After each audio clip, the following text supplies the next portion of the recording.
Boa tarde a todos e todas. Estamos começando mais uma live. Eu sou Helena Bretas e a live de hoje vai ser sobre saúde mental da juventude pós-pandemia. Muito importante a gente trazer esse tema nesse cenário atual, em que a gente tem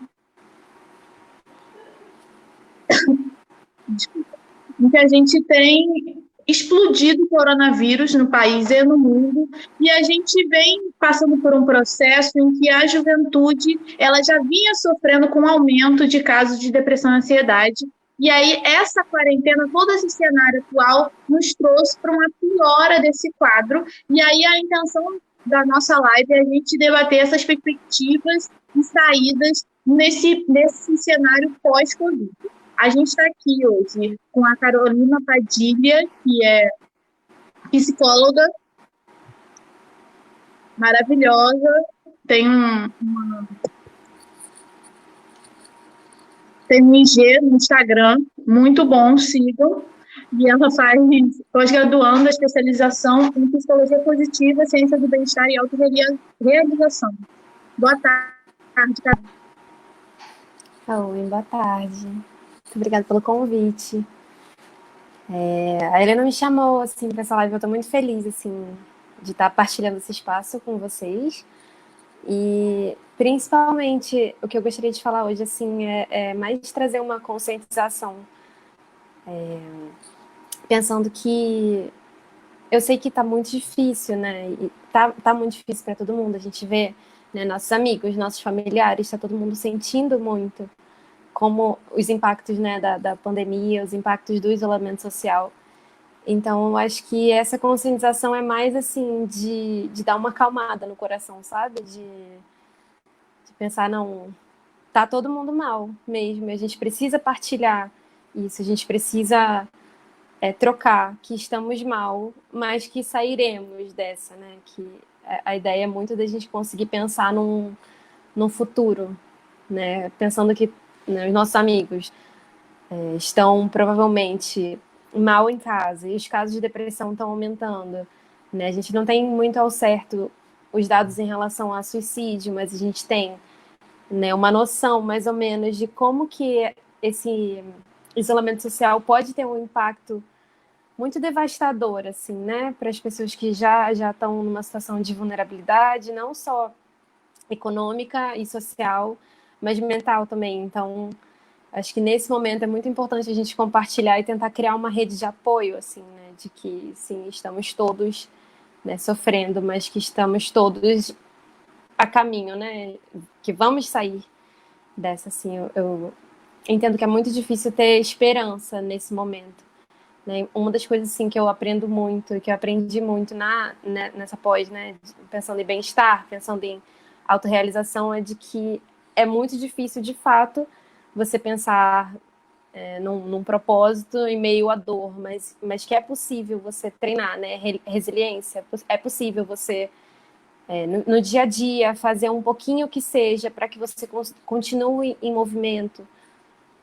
Então, acho que esse é o mais importante, assim, nesse momento, da gente continuar, eu falo muito de autoconhecimento, né, mas da gente continuar em frente, continuar seguindo e dar um jeito de criar forças, assim, com a nossa família, virtualmente, né, a gente tem esse recurso de estar no vídeo, que obviamente não é a mesma coisa e que dói, né, eu sinto muito na pele, assim. Eu tenho uma filhinha de 2 anos e para uma mãe estar isolada com uma criança é muito difícil, de fato, porque criança quer brincar, né, a gente quer sair e para criança é muito mais doloroso, então eu fico muito pensativa, assim, no quanto é importante para a gente compartilhar isso mesmo, sabe?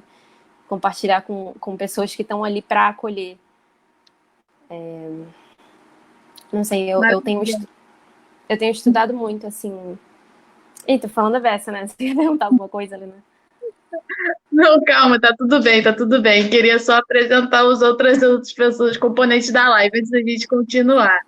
Ai, meu Deus. Tá, tá ótimo. A gente está aqui com o João Pedro Silva também, que ele é psicólogo, mestrando em saúde coletiva, gestão de saúde, pelo IMS, professor universitário e e ele clinica na rede de saúde de Araruama. Boa tarde, João. Tudo bem? Boa tarde, Helena. Boa tarde, pessoal. Agradeço a oportunidade de estar aqui com você mais uma vez, né, numa live discutindo um tema tão importante e que agora, né, mais que nunca, surge com tanta necessidade de debate, né? Principalmente pensando nos acontecimentos recentes, né, tanto da saúde quanto sociais. É um tema de grande importância. E tô doido para ter uma conversa com a Carol, né, com você, para a gente pensar um pouco sobre isso. Perfeito. Muito obrigada, João, pela sua presença. E queria também saudar aqui a presença da Bia Cetrelli, que ela é professora da UF de Volta Redonda, intérprete de Libras e doutoranda no tema da inclusão. Muito obrigada pela sua presença, Bia. Sem você, essa live não seria possível ser acessível e alcançar a todos os públicos.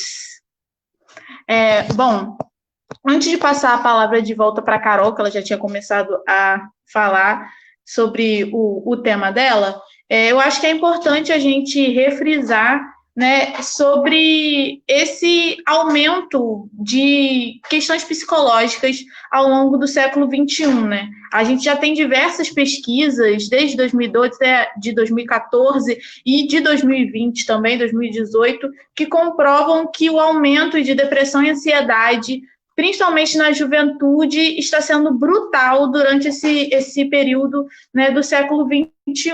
A gente tem que esse aumento, né, dessa pressão sobre a sociedade, essa pressão do capitalismo, esse inimigo que não tem nome, que faz as pessoas chegarem à sua exaustão, faz com que, e somado, né, ao tabu que ainda existe na sociedade, graças a Deus menos nesse momento, mas que ainda existe na sociedade sobre transtornos mentais, né, tanto de depressão quanto ansiedade. A gente vinha num processo de que fazer terapia era coisa de maluco, e aí hoje em dia a gente tem uma difusão desse processo na sociedade, mas ainda assim ainda é uma coisa pouco debatida, ainda é uma coisa que a gente precisa falar mais sobre isso, né? Então, e nessa época do coronavírus, a gente tem um aumento dessa pressão porque as pessoas estão desesperadas, né? No início era com o início da quarentena, sobre sair de casa, e aí as pessoas foram morrendo, as pessoas foram ficando desempregadas, os jovens não estão conseguindo estudar, não estão conseguindo trabalhar, como é que eu vou fazer, como é que vai ser meu futuro, e essas questões todas foram perpassadas para a gente pensar em fazer aqui essa live. Então, eu queria começar com você, Carol, com você falando um pouquinho sobre saúde mental, como esse processo vem acontecendo, né? Como que a gente pode se recuperar desses traumas e o que é a saúde mental e como que a gente pode ter saídas para esses processos que estão acontecendo ao longo desse momento de pandemia. É a pergunta de ouro, né? Não, eu imagino assim que não vai ser fácil, não, né? Sair desse trauma. Enfim, eu tinha começado a falar já, né? Introduzir, assim, tem sido muito difícil ver os dados e ver não só os sintomas, né? Mas as possibilidades que vão se abrir de um jeito muito doloroso, assim, porque, assim, baseado num estudo, né, que eu vi, era um estudo com pessoas que estavam em isolamento social, e aí um isolamento social de mais de 10 dias, né, a gente já está há mais de 90 dias, quem está fazendo direitinho, né, o isolamento social, mais de 90 dias, e claro que a gente tem muito recurso, né, diferente desse estudo, mas os dados que tinham era de que 30% das pessoas que estavam nesse estudo em isolamento social apresentavam depois sintomas de estresse pós-traumático, de transtorno de ansiedade, de depressão. E esse dado é similar a alguns sobreviventes de guerras, né, de períodos de guerra.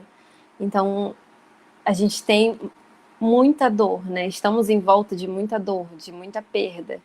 A gente chegou num momento onde provavelmente eu conheço algumas pessoas que, que foram perdidas, né, para o coronavírus. Então, todo mundo já tem algum conhecido, alguém na família, um parente. Então, essas pequenas perdas, mas que são grandes perdas, né, deixam sequelas, deixam marcas. E como que a gente vai cuidar dessas marcas se a gente não tem conhecimento sobre isso? A gente não tem, de fato, a gente só sabe que tem dor, que tá ruim, né? Mas a gente não tem, de fato, técnicas, a gente não tem, de fato, acompanhamento. Teve uma pesquisa que foi feita no início da quarentena que só 4%, eram 5 mil pessoas, mais ou menos, a amostra, só 4% dessa galera fazia acompanhamento com profissional de saúde mental. Então, como que a gente vai cuidar disso? Né? Se está todo mundo perdendo, se está todo mundo com dor, né? Como que a gente vai cuidar disso? E para a OMS, né, a gente tem que saúde não é ausência de doença. Não é só ausência de doença, mas é também bem-estar físico, bem-estar social, bem-estar emocional. E a gente tem isso tudo, né? A gente tem esse estado de caos. Como que a gente vai fazer para lidar com isso? Como eu tinha falado, né? Talvez numa rede de apoio, né? Talvez compartilhando essas dores, mas talvez de fato, assim, tendo pequenos cuidados. É o que eu sempre, né, tento puxar. O que você pode fazer, assim, hoje para que fique minimamente menos ruim, assim. Eu sei que tá difícil, né? Eu falo muito isso, assim. Sei que tá ruim, mas o que você pode fazer minimamente, assim, só para, sabe, é ligar para alguém, né? A gente sabe que o João pode falar disso depois também. Mas dos principais dores, né, na depressão é estar isolado. Então, de repente, ligar para alguém, né, no momento de desespero, né, compartilhar com alguém, ou então ver alguém. O que me dói, mesmo assim, sendo bem sincero, o que me dói é que muitas das coisas que a gente recomenda para um paciente que está sofrendo, que está em sofrimento, é compartilhar com outros, né? Estar com outros. E fazer isso agora é impossível. Então, muitas vezes eu me vejo muito sem saída. Então, não sei. Respondendo sua pergunta, Helena, não sei como que a gente vai fazer. Mas eu acredito que a saída é por aí. A saída é pensando em voltar a compartilhar, né? E voltar a estar em contato e pensar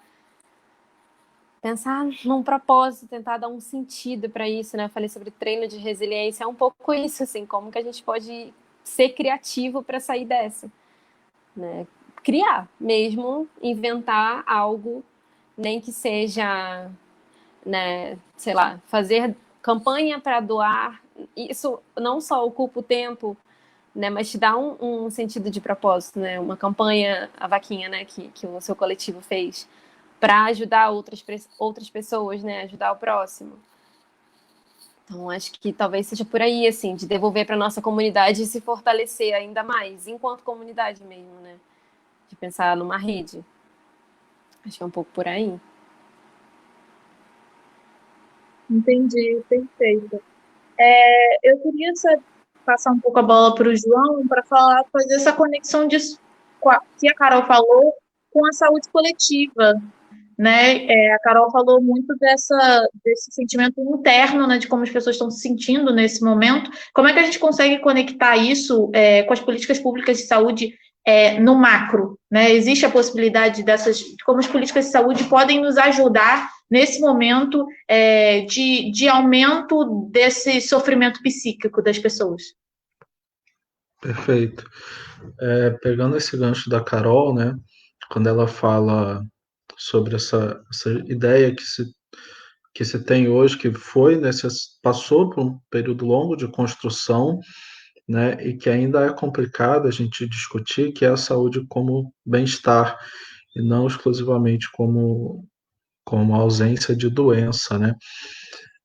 A gente entende que a saúde ela é composta por uma série de fatores, dentre eles dentre tantos que vão influenciar diretamente na vida da população.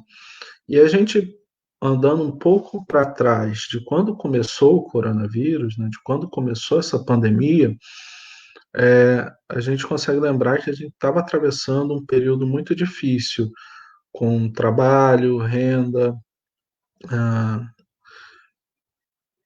questões de moradia, saneamento, né, qualidade dos serviços de saúde de modo geral, e tudo isso vai influenciar na qualidade de vida da população. E vivendo um mundo com a estrutura de produção que a gente vive, né, que está sempre pedindo por mais, pedindo algo além do que as pessoas já possuem estrutura para oferecer, né, exigindo sempre que você seja alguém que você não é, né? Exigindo que você dê conta de coisas que você nunca teve estrutura ou acesso para dar conta, né? E aí falando especificamente da juventude, né, do público jovem, que está num momento de transição da vida, e falar, e agora, né? A bola está passando para mim. É claro que muitos desses já receberam essa bola desde cedo, né? Tendo trabalhado desde criança, enfim. O mundo está cobrando. E aí, o que você quer ser? O que você vai fazer? Como você vai sustentar a sua família? Como você vai dar conta da sua vida? E para a galera da periferia, de realidades mais, né, vulneráveis, tem o crime, tem a violência, né?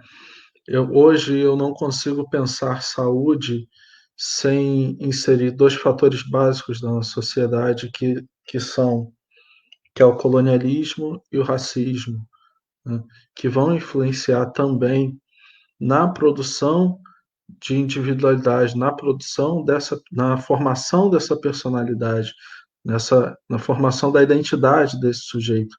E aí tudo isso atravessa um lugar, né, um momento que fala, olha só, agora todo mundo precisa parar. Para, isola, fica em casa. Quando o que o mundo exigia antes era justamente o contrário, né?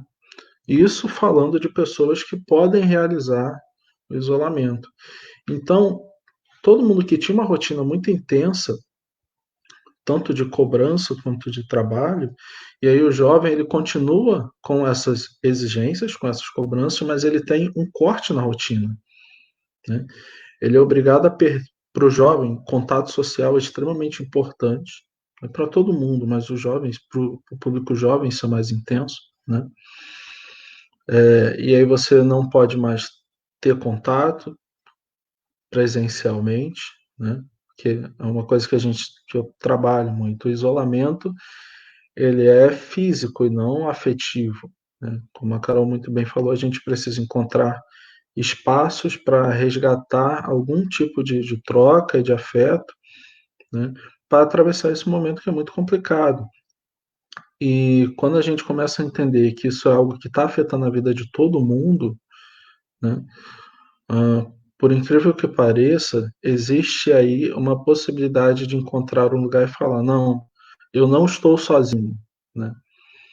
É claro que isso é um longo processo, é um longo trabalho, porque, por outro lado, a pessoa pode pensar: caramba, está todo mundo no mesmo lugar, então não tem saída. Mas, por um lado bom, olha, está todo mundo no mesmo lugar, então vamos pensar junto como sair daqui, né? Então, é uma forma da gente perceber esse lugar novo que está todo mundo atravessando, e mais que isso, né, nós somos seres gregários, a gente vive através do outro, a gente existe através dos outros, né? Vamos tentar resgatar um pouco mais isso, né? Saindo um pouco desse discurso individualista de isolamento, né? E produzir individualidades coletivas, né? No sentido de entendermos o que cada um precisa nesse momento e aí sair desse espaço juntos. Eu acho que nesse ponto, eu vou parar um pouquinho por aqui para a gente avançar. no debate. Perfeito. Eu acho que vocês trouxeram um ponto importante que eu queria comentar, que era sobre essa coisa mesmo, essa questão continuando um pouco só nesse aspecto dessa individualidade interna. A gente, antes do coronavírus, isso já existia, né? Já vinha existindo esse aumento dessas doenças psíquicas, síndrome do pânico, depressão, ansiedade, principalmente em jovens. Eu queria que vocês, antes da gente partir para o próximo ponto, vocês têm alguma explicação além dessa... Vocês concordam, né, que todo esse exterior que a gente vive, né, esse sistema que a gente vive, que leva a pessoa à exaustão, é o principal fator, ou existem outros fatores que podem auxiliar nesse aumento dessas doenças psíquicas tão fortes? Assim, isso já antes do coronavírus, no caso.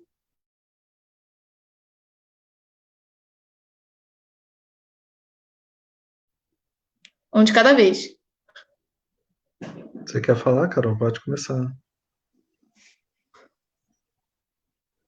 Então tá.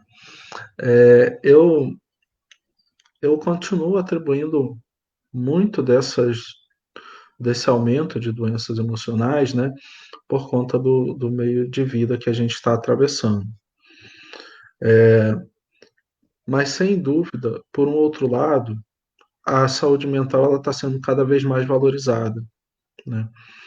Então, o que antes era, tô só triste, deixa para lá, né, começa a ser investigado, começa a receber mais atenção. E aí a gente consegue também entender melhor o número de casos que estão surgindo. Mas é claro, isso não significa a emergência de saúde mental que o mundo está atravessando. E aí, antes você perguntou sobre as políticas públicas, né, de saúde. Garantir um espaço adequado para a produção de qualidade de vida, né, é naturalmente você já produzir um ambiente que favoreça a saúde mental, né? Quando você não precisa mais ficar tão preocupado em literalmente sobreviver, né, você, você cria espaço, né, para viver, que eu acho que é para isso que a gente está aqui, né? Antes de tudo, para viver. E dar atenção para as nossas emoções, ter como experienciar e vivenciar as nossas emoções e não tratar tudo isso de forma tão reprimida como a questão da afetividade, por exemplo, né? Como hoje até a maneira que a gente expressa nossos afetos e as nossas relações, elas são oprimidas, né? Eu falei antes do racismo, a nossa cultura, religião, práticas, né? Tudo isso atravessa por essa série de cortes, né, que naturalmente influenciam na nossa saúde.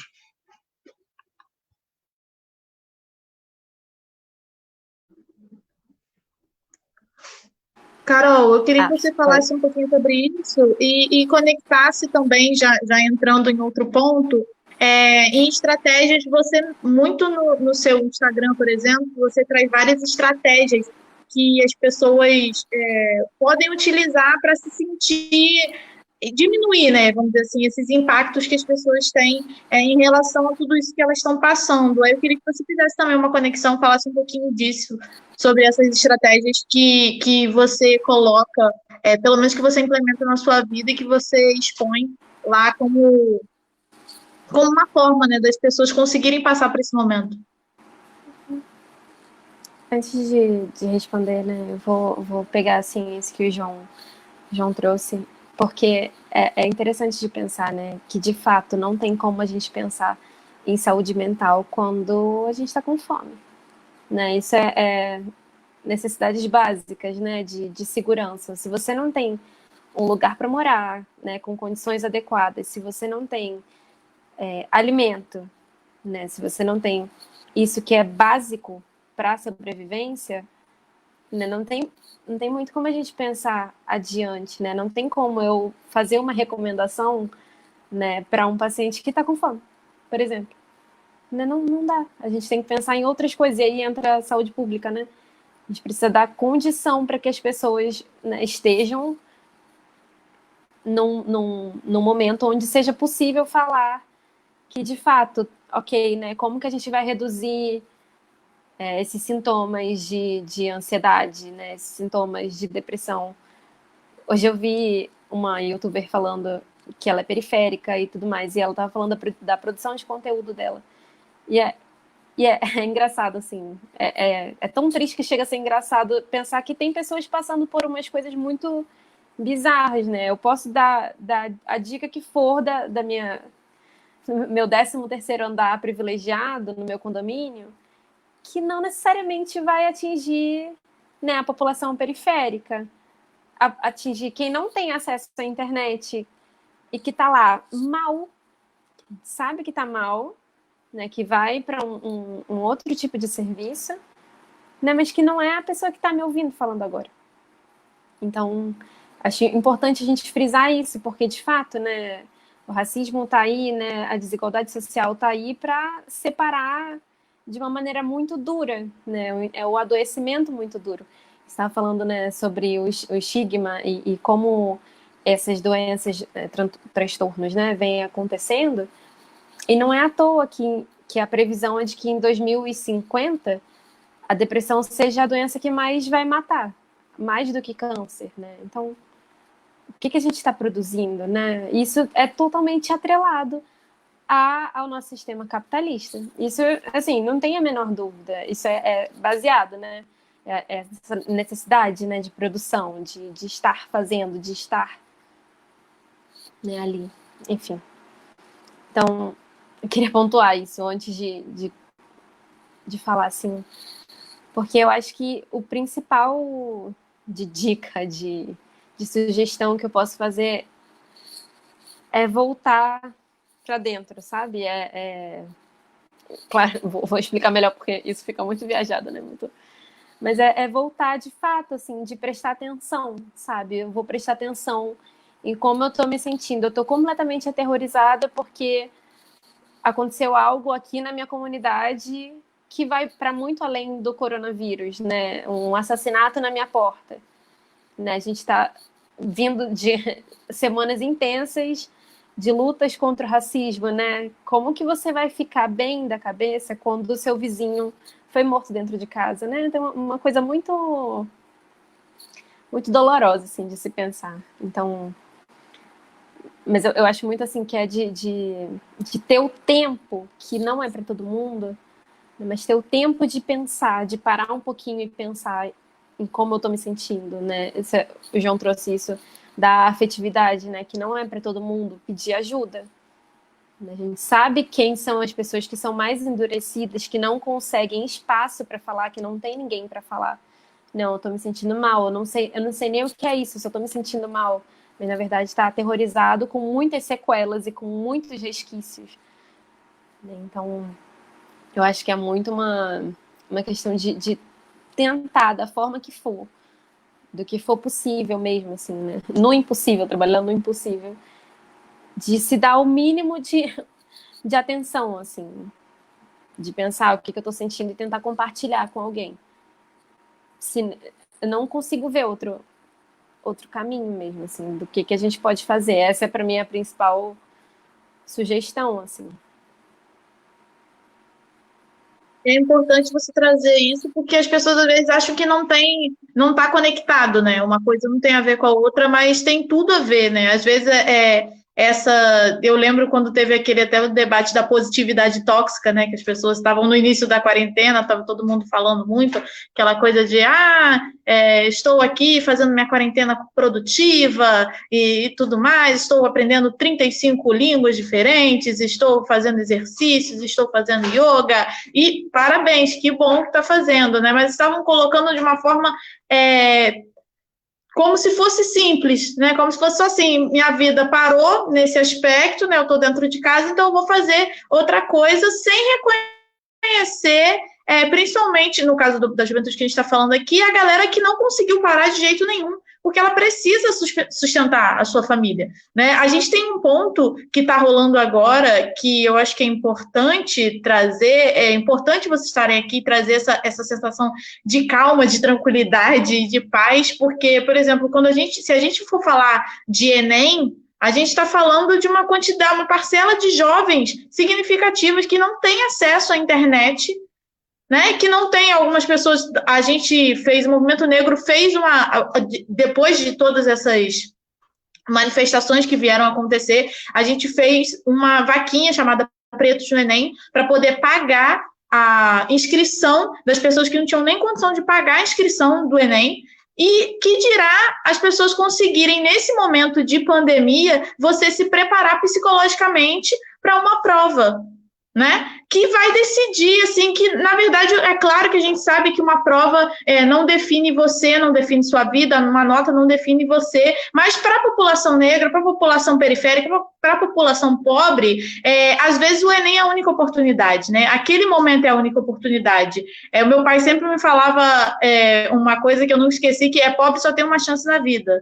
Né? E quando eu troquei de curso mesmo, foi aquela coisa, porque é isso, né? Você está pegando a sua chance e transformando em 2 chances, sendo que já era uma chance só que você tinha, né? Consegui trocar de curso numa boa, estou concluindo o meu curso, mas é muito angustiante para a gente, nesse momento, por exemplo, falar em aula online, falar em aula remota, né? A gente, para começar essa live aqui, eu tive vários problemas de internet mesmo, minha luz até caiu aqui, que dirá para eu poder estar assistindo uma graduação, no meu caso de engenharia, para poder ir fazer provas e obter uma produtividade acadêmica como se nada estivesse acontecendo, quando, na verdade, as pessoas estão morrendo. E as pessoas já vêm morrendo há muito tempo, né? Eu acho que esse processo de exaustão, somado ao processo do capitalismo, não tem como a gente descolar do processo das violências individuais que as pessoas vêm sofrendo por serem mulheres, por serem negras, por serem homossexuais, e que pressiona a existência delas o tempo todo, né? Então, a gente tem, e eu vejo, eu acho que é importante falar sobre isso aqui, porque eu vejo, às vezes, muita diminuição na própria internet sobre esses tipos de opressão, né? As pessoas acharem que isso é menor, as pessoas acharem que a gente tem que se preocupar com o macro, que a gente tem outras coisas mais importantes, mas se as pessoas, se você chega no dia dos namorados agora, nesse momento, e você não tem a possibilidade de demonstrar o seu afeto com o seu companheiro, porque você pode sofrer uma violência por isso é muito cruel, né? Isso machuca, de verdade, a pessoa, isso é uma morte lenta que vai ocorrendo durante todos os dias. O próprio caso do racismo, não tem como a gente descolar, a partir do momento que, eu estava fazendo uma live ontem sobre isso, que eu falava que isso são microviolências diárias, a partir do momento que você nasce, né? São microviolências diárias, a mesma coisa a gente ser mulher nessa sociedade, a Carol e a Bia estão aqui, sabem bem disso, né? São microviolências diárias, é o medo, é a frustração, é a aflição, e ainda mais quando você se torna mãe, eu imagino que isso duplica, né? Principalmente se você é uma mãe de uma menina, que é a continuidade de você, né? É uma outra menina no mundo que você sente aquele medo de como é que vai ser os próximos passos, será que a minha filha vai ter um lugar seguro, né? Será que ela vai passar pela mesma coisa que eu passei? Então, assim, eu acho que eu quis dar um pouco um enfoque na saúde mental da juventude, porque as pessoas sempre falam que a juventude é o futuro, né?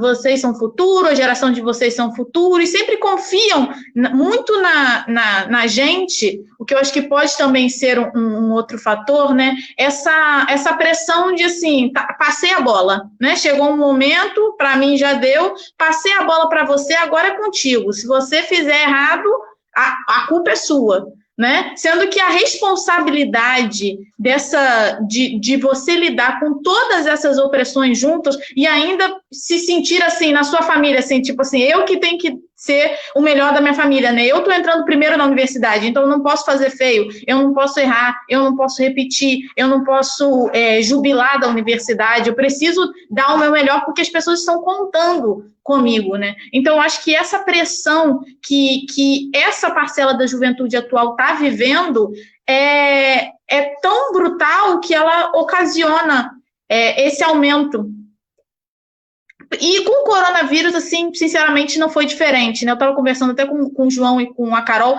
Eu mesmo passei por um processo, né, no final do mês passado, em que é isso, que era uma angústia que eu não sabia de onde estava vindo, eu não sabia como corrigir, eu chorava e eu não tinha perspectiva. Eu acordava e ficava falando assim, e aí, como é que vai ser? Né? Como que eu vou lidar com isso? Né? E eu tenho amigos psicólogos, eu tenho meu pai, ele é psicólogo, e eu, apesar de eu nunca ter feito terapia, né, eu sei mais ou menos como o processo funciona, mas eu, ao mesmo tempo, às vezes a gente se sente só exausto, né? Exausto, e esse imbróglio da nossa luta pela essa sobrevivência é muito cruel com a juventude, é de verdade cruel. Eu sei que eu estou falando muito, e eu tenho que passar a bola para vocês, mas eu acho que é um depoimento de uma pessoa leiga que está vivendo esse momento, né, de coronavírus e que entende que é importante a medicação, é importante o nosso autoconhecimento, mas é importante a nossa luta por políticas públicas, porque é muito triste a gente chegar onde a gente chegou e a gente vê que o trabalho de vocês é uma coisa, vamos dizer assim, um privilégio para a maioria das pessoas, né? Que muita gente não vai ter acesso, seja porque o SUS vai dificultar esse acesso pela falta de profissionais, pela falta de vagas, ou seja porque a pessoa não tem dinheiro para poder marcar uma consulta, né? Então é muito angustiante, né? Mas a gente tem que criar forças para poder lutar contra esse sistema, porque essa luta coletiva ela perpassa, né, por todo mundo, né? Se a gente está lutando pelo coletivo, automaticamente a gente está lutando pelo individual.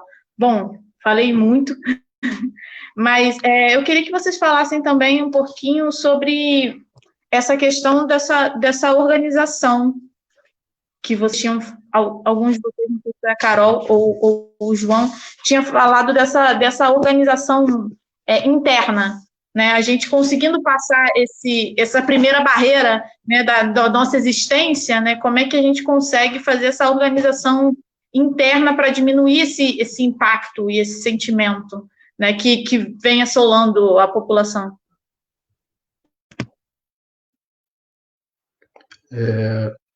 Eu acho que você fala, eu trago minha fala, né, de uma pessoa leiga, mas você já tem algum conhecimento para além do que as pessoas geralmente têm, né? E mesmo assim para você já é muito difícil. Para uma pessoa que está em terapia também é muito difícil, né? Como a Carol falou antes, eu não sei o que indicar. E aí, realmente, não há uma fórmula mágica, né? Nunca existe essa fórmula mágica, porque cada pessoa vai se estruturar de uma maneira, assim como a gente tem pessoas que estão podendo fazer isolamento, outras não estão, né? E no mundo ideal, e resgatando a minha primeira fala, nós teríamos uma estrutura social que pensaria, olha só, a gente está atravessando uma pandemia, o mundo está um caos, né? Precisamos fazer o isolamento e manter as pessoas na rua. Só quem está em serviço extremamente essencial, né? Então, por favor, quem não for, né, não for necessário que trabalhe, fique em casa. E aí a estrutura pública faria seu papel permitindo, olha, vamos dar uma estrutura para você sobreviver e faça o possível para estar bem, na medida do que for possível na sua casa e com a sua família.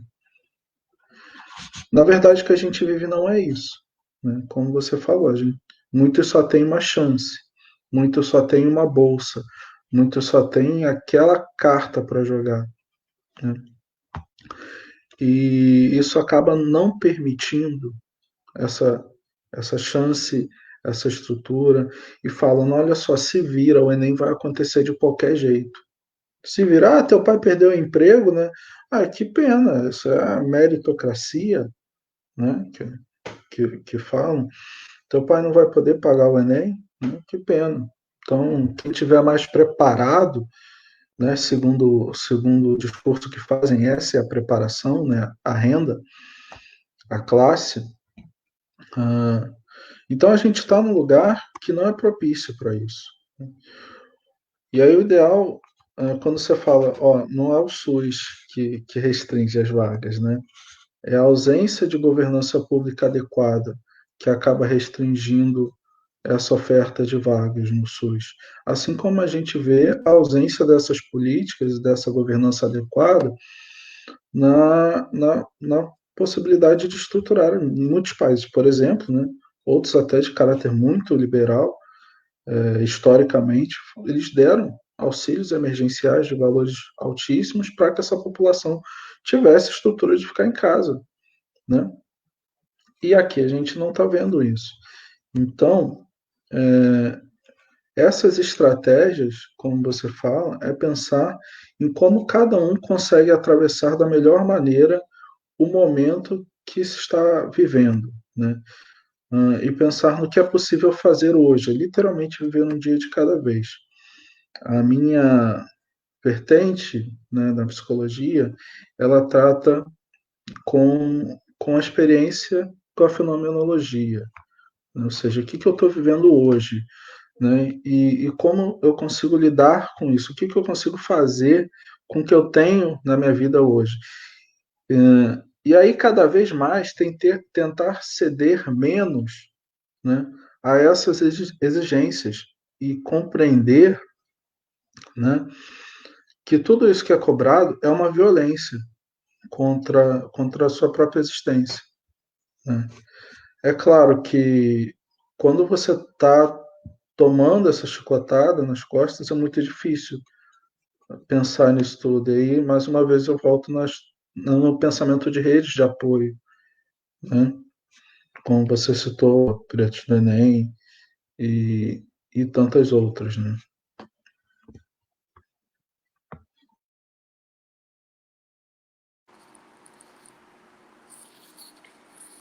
Fico pensando assim. É, é, é. Me doeu um pouquinho quando você falou, assim, porque é muito real, né? A gente tá. Eu acho que ser profissional de saúde mental, assim, nesse contexto é muito doloroso. Não sei se. Pra mim, pelo menos, é, assim, porque, né, como eu falei, muitas vezes eu me vejo muito sem saída, assim. E realmente pensar um dia de cada vez é o que sustenta. Ele caiu? Eu continuo falando, será? Vou continuar falando, pra ela voltar. Enfim, muitas vezes o que sustenta, né, a gente é realmente pensar um dia de cada vez. Mas eu costumo tensionar e ir um pouquinho além, né? Porque se a gente está num estado de desesperança, né, de desamparo hoje, é muito difícil pensar que no dia seguinte eu vou ter que acordar e eu vou continuar fazendo a mesma coisa dentro de casa e eu não tenho saída, né? Isso na verdade acaba provocando até um pouco mais de desesperança, né? Então, eu vou um pouquinho mais além e eu penso, né, que hoje o que eu faço é importante para algo, né? Mesmo que seja para algo na minha comunidade, na minha família, né? Eu como chefe de família, né? O que eu faço. Então, eu preciso continuar o meu trabalho para que eu seja, né, para que eu possa prover para minha família. Isso é muito importante, né? Isso me mantém acordada todos os dias. Se eu não tivesse isso, talvez eu estivesse num estado muito pior. E aí, para além disso, né, se a gente tensiona um pouquinho mais, né, o que eu estou fazendo aqui? Acho que a Helena caiu mesmo agora. Mas o que eu estou fazendo aqui para que seja minimamente mais agradável, né, para que seja minimamente mais fácil? E, de novo, né, apostar nisso que é muito micro e muito individual. Mas de pensar que nesse pequeno impacto que eu tenho aqui pode fazer diferença, então eu permaneço, né? Então eu insisto, então, né, algo de se reafirmar todos os dias de que eu consigo passar por mais um dia, mesmo que seja um dia insuportável. O que eu posso fazer, Exato. assim. Eu, a Helena estava falando dessa questão de apostarem na juventude. Eu lembrei rapidamente de algumas coisas, né, que, por exemplo, uma coisa que eu costumo falar com os meus pacientes, e falo muito isso para mim também, é que talvez uma das tarefas mais difíceis da terapia, desse processo terapêutico, é a autohonestidade. Quando ser honesto consigo mesmo, sabe? Encarar a verdade que habita em si. E aí ela fala, isso atravessa a ideia de não culpabilizar os meios externos dos processos emocionais que acontecem aqui dentro, né? É claro, a gente vai compreender fatores sociais, né, como cruciais para uma formação de personalidade, mas, como você falou, o que eu estou fazendo, né, para essa comunidade, para esse meu entorno, né? Tem uma frase do Emicida que ele diz o seguinte: enquanto ancestral de quem está por vir, eu vou. Né? E é a mesma ideia de quando vem um ano novo. Eu comecei a utilizar essa analogia essa semana, literalmente. Porque o ano novo, né, é o fim de um período. E aí traz essa sensação de renovação, de alívio, de tudo que eu passei, tudo que eu sofri o ano passado acabou e agora, né, começa de novo. E o que faz muito mal e o que dificulta muito a saúde mental nesse isolamento é que a gente não sabe, não tem um ano novo, né? E aí é a mesma coisa do jovem. Olha só, eu passo a bola para o jovem, acabou meu trabalho aqui, agora é com vocês. Mas o que eu fiz estruturalmente para esse jovem poder avançar a partir daqui, né? E aí é uma questão social, mais uma vez, e a gente já tem outro ponto para a saúde mental, que é não temos perspectiva de encerramento, e as políticas que têm sido feitas só estendem ainda mais esse período, né? E a gente vê cada dia mais pessoas falecendo do nosso lado, né? Algumas na nossa própria casa, e acaba ficando tudo muito pior, né? Helena voltou. Eu estava aqui, foi só o vídeo que saiu. Eu concordo com tudo que vocês estavam ouvindo vocês. Eu queria trazer um ponto que eu acho que não foi abordado, mas que as pessoas têm muito pergunta, que é em relação a vícios nessa pandemia, né? Nesse período, essa, né, adicção a vícios e criar esses vícios e a relação também com crianças, né? As crianças elas estão se sentindo as crianças que não têm o espaço para poder você encontrar com outras crianças, né? Então a solução está sendo a criança que ela tem condição, né, que os pais colocam, ela fica dentro de casa e as outras crianças elas estão na rua mesmo, estão brincando com seus vizinhos e aí fica essa questão de como conseguir controlar, vamos dizer assim, esse instinto da criança, né? Acho que não é possível, né? Mas eu não sei se existe alguma forma para tentar ajudar. Então, eu queria que vocês falassem sobre isso e sobre vícios, que foi uma pergunta que veio no meu inbox quando eu estava preparando para fazer a live, que é essa questão, muita gente falando que se viciou em várias coisas, né, durante a quarentena, como para esse sentido de alívio, né, e não sabe como é que vai ser daqui para frente quando tudo isso passar, né, se vai passar algum dia, como é que a pessoa consegue lidar com essa situação. Eu quero ouvir do João o que ele, como profissional, assim, tem para dizer. Mas antes, eu vou só falar assim rapidinho, né? Eu tinha comentado daquela pesquisa que foi feita no início da pandemia, e 6 em cada 10 brasileiros estavam muito preocupados com relação a finanças e tudo mais, e justamente estavam caindo nessa questão do vício. E aí o vício pode ser entendido de muitas formas, né? Álcool e drogas, mas também televisão e internet. E aí a recomendação dos especialistas, né? Eu estava falando da minha preocupação com o suicídio. A recomendação é justamente que se diminua, né, num estado mais avançado de depressão, se diminua o uso de telas. E é o jeito que a gente tem de se conectar com as pessoas. Então, o que a gente vai fazer? Né?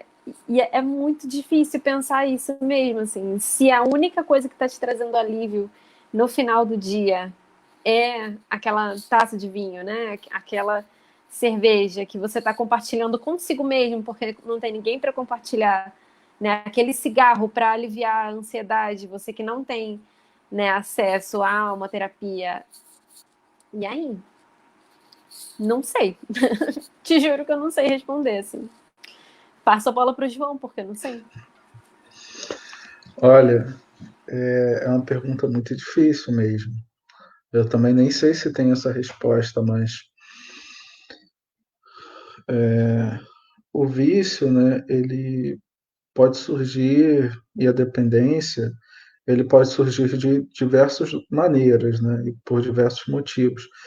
Mas pensando um pouco no que é esse ato, né, que é um consumo compulsivo ou uma reprodução compulsiva de algum tipo de comportamento. Isso vem muito associado a uma confusão mental, né? E aí você fica isolado, todos esses sentimentos e angústias intensificam, e aí a convivência familiar ela começa a ser muito complicada, porque, como você disse, o estresse ele começa a ficar muito forte, né? Por mais que a gente não perceba isso, essa carga de estresse vai estar presente, ela vai ser intensa, e tudo isso contribui para o aumento desse tipo de atividade que inicialmente a gente acredita que traga algum tipo de compensação, de alívio, de prazer, né? Ah, o problema é que todo excesso, né, é um problema. Então, você acredita que aquilo vai trazer a solução para determinado problema, ou alívio para determinado problema, ou vai servir de fuga, né?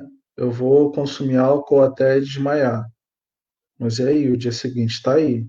E aí algumas pessoas acabam ficando presas nisso, porque a dependência química não traz exclusivamente um caráter de comportamento, né?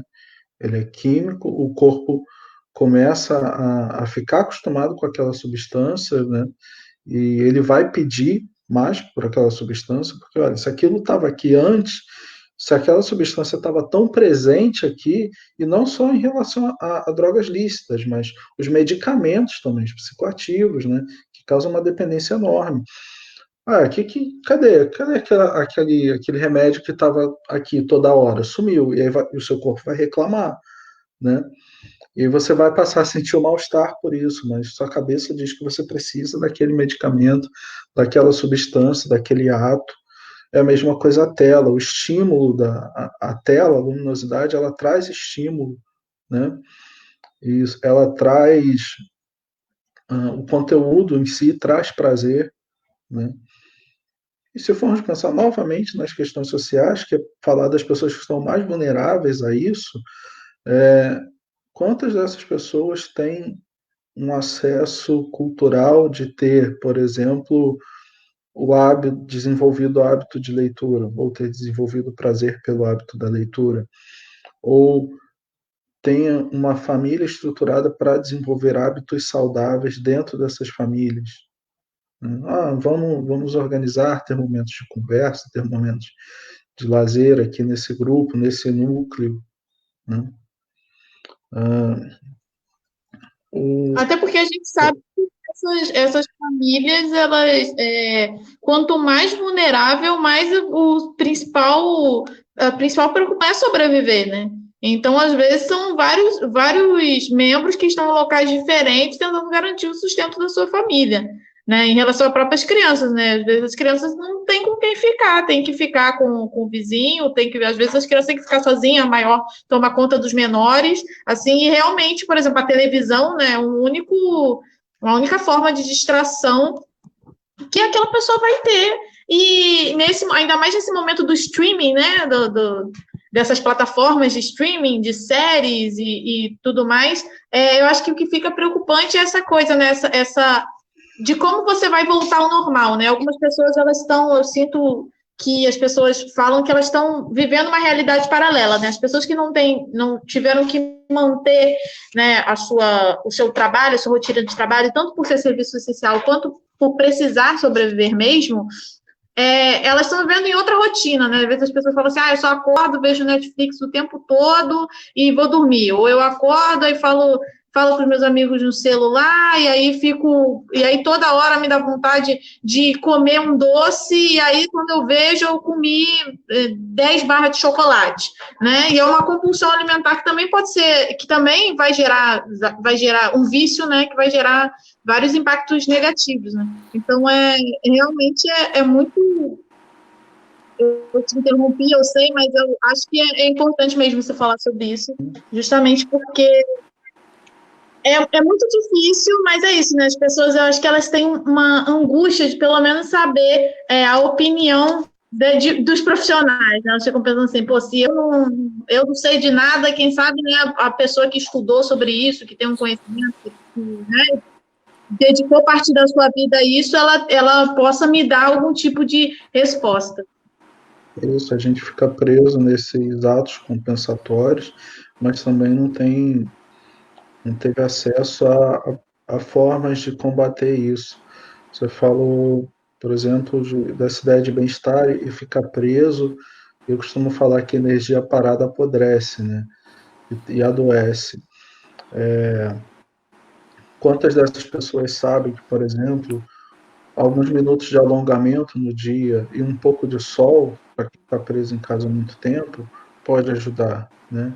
Mas aí, se for pensar em todo mundo, deixa eu pensar nas pessoas da Rocinha, que é uma favela onde tem surto de tuberculose, porque ela está presente num vale. Então, boa parte da população ela está em lugares que o sol não bate em momento algum do dia. E aí, como é que a gente vai pensar nessa população também?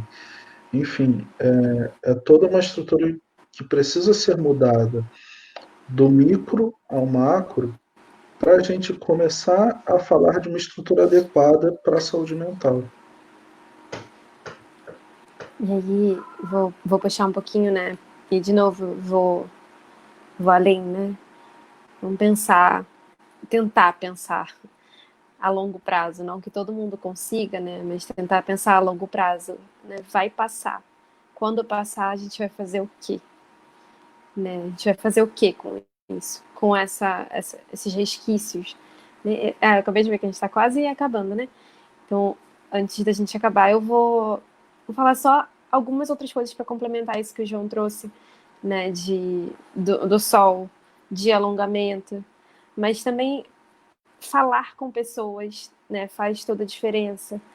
E aí o que eu sempre sugiro, né, para os meus pacientes é de tentar definir de alguma forma qual dia é aquele que você está vivendo. Então, que dia hoje? Hoje é quarta. E sim, eu só troquei de pijama hoje, mas hoje eu comi frango.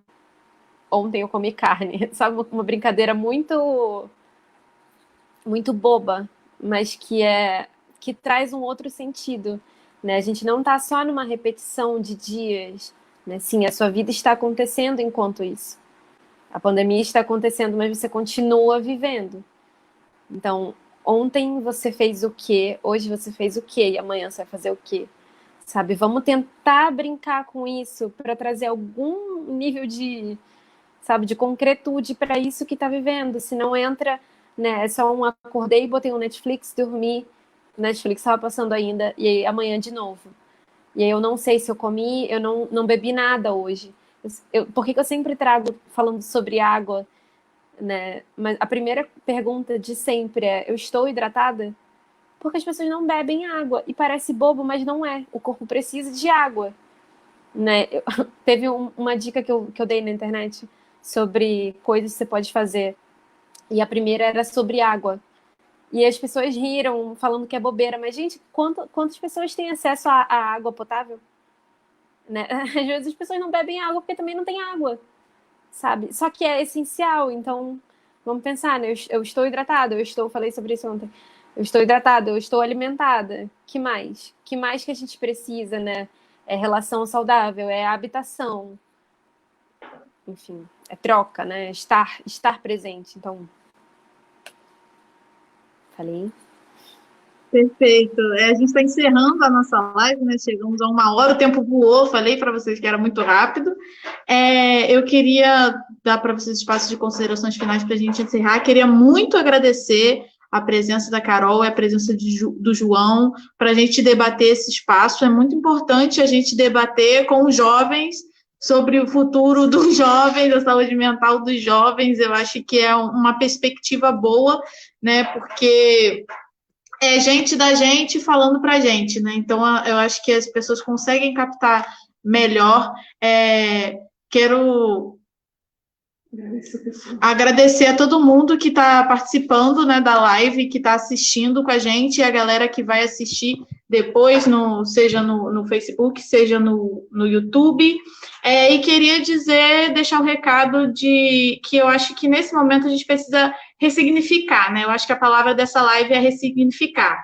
Ressignificar os nossos vínculos com o nosso trabalho, com a nossa família, com a escola, com o que isso representa na nossa vida, que a gente consiga se redescobrir, se reaproximar e procurar alternativas saudáveis para um bom convívio social, para um bem-estar emocional, para a gente conseguir superar o pós-pandemia, porque é isso, né? A gente está falando, tudo isso aqui que a gente está falando sobre o presente serve para o pós, né? Para a volta. Então, quero deixar esse recado, que eu acho que esse momento é fundamental para a gente pensar a nossa relação com a educação e com a produção de conhecimento, né? Porque é uma área em que a gente só vê cobrança, principalmente de quem está sentado do outro lado, e nesse momento está sendo dos dois, né? Está sendo dos professores e dos alunos. Eu estava tendo uma conversa com o João, um dia desse ele falou assim, eu não posso falar com você agora que eu estou corrigindo 300 provas.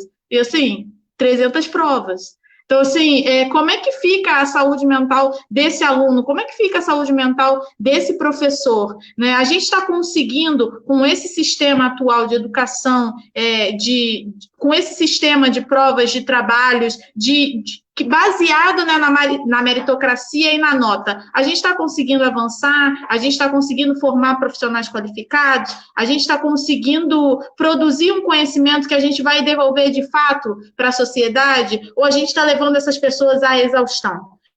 Né? Eu acho que esse momento do coronavírus, queria dar um destaque essa parte, porque eu acho que é fundamental a gente falar sobre isso e a gente refletir sobre isso, sobre o nosso modelo de educação, que a gente já sabe que ele é ultrapassado, que ele é de vários séculos anteriores e que a gente precisava de uma reforma. Mas agora eu acho que é fundamental a gente ressignificar a presença do professor, a presença do aluno dentro da escola e principalmente qual o conhecimento que é passado e para que esse conhecimento está servindo e se ele está sendo devolvido para a sociedade. Bom, é isso. Estou passando aí para vocês para as considerações finais. Queria agradecer muito a presença de vocês.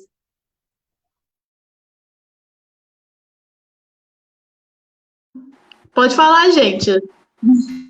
Queria agradecer pelo convite, agradecer pela troca. Muito bom estar aqui com vocês, muito bom a gente poder levantar, né, essas questões. Espero que tenha elucidado algumas coisas, espero que você falou sobre a paz, né? Espero que tenha sido, assim, minimamente um pouco de tranquilidade no meio desse caos, assim, a gente pensar que vai dar, né? Que vamos conseguir meio se arrastando, mas vamos. Então, vai estar todo mundo vai sair dessa com sequelas e como que a gente pode se fortalecer em cima disso, né? E não só se desesperar quando o desespero bate, né? Então, acho que é isso. Muito obrigada pelo convite. Eu agradeço mais uma vez a oportunidade de estar aqui com a Helena, Carol, agradeço a Bia, que fez esse trabalho tão importante, né, com a gente hoje. Obrigado a todo mundo que assistiu. A mensagem que eu deixo é algo que não comentamos, mas é muito importante, né? Peçam ajuda, comuniquem-se, falem com os outros. Olha, eu estou sofrendo, né? Começar a falar e começar a pedir ajuda é um primeiro passo, né? e não precisamos nos isolar mais do que, do que já estamos isolados e do que o mundo já nos isola. E uma outra coisa é que eu sempre levo essa mensagem. Hoje, que todo mundo hoje é um agente de saúde, todo mundo hoje é um agente sanitário. Então, cuidem de si, cuidem dos seus, né, da sua família, dos seus próximos, né, e muito cuidado para a gente não cair no discurso dos nossos algozes. Um abraço e até a próxima. Obrigada, João. Obrigada, Carol. Muito obrigada, Bia. Sem você não seria possível essa live ser acessível para todo mundo. E muito obrigada novamente a todas as pessoas que estão assistindo. Tem muitas carinhas conhecidas aqui que estão assistindo desde o início da live. Queria agradecer muito a presença de todos. É isso e até a próxima live.